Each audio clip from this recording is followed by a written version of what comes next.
Before I came to Diamond Headache Clinic, I was really at a loss because I didn't have a diagnosis. I didn't know what was going on. I just knew I was in pain.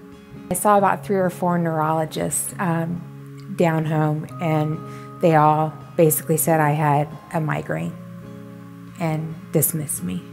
I insisted that I have a migraine on top of it. It's 2 different types of pains.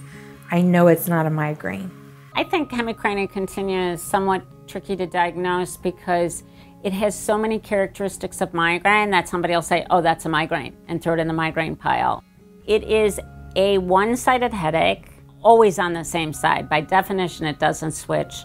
And the patient has characteristics of migraine, but also characteristics of cluster, and it's often confused with cluster headache. The patient, much like a cluster headache patient, will have a runny nose or tearing from the eye on the side of the headache.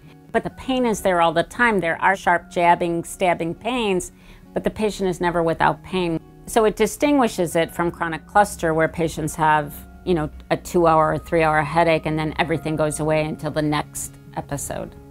It ebbs and flows. So there are days that I have really good days, and there are days that I have bad days where I can't get out of bed. When it gets to that point, I give Dr. Diamond a call and we go back in and we get it lowered again. Working with headache patients, being involved in clinical trials, having our inpatient unit, we have so much exposure to the headache patient. We feel very confident in making diagnoses and pulling the right therapies together for patients. Sometimes there are hurdles we have to jump through. If somebody, for example, can't take indomethacin or indomethacin doesn't work, but there are so many options available today. Indomethacin worked for me for a while, but I couldn't take it in high enough dosages or for long enough periods of time. So we just try different cocktails now to try to keep it under control.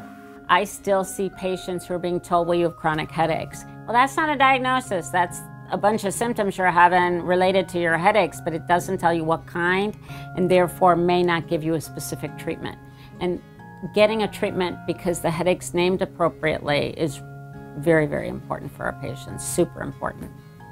They understand what I'm going through, and that is the most important thing to me, is someone to understand what I'm going through.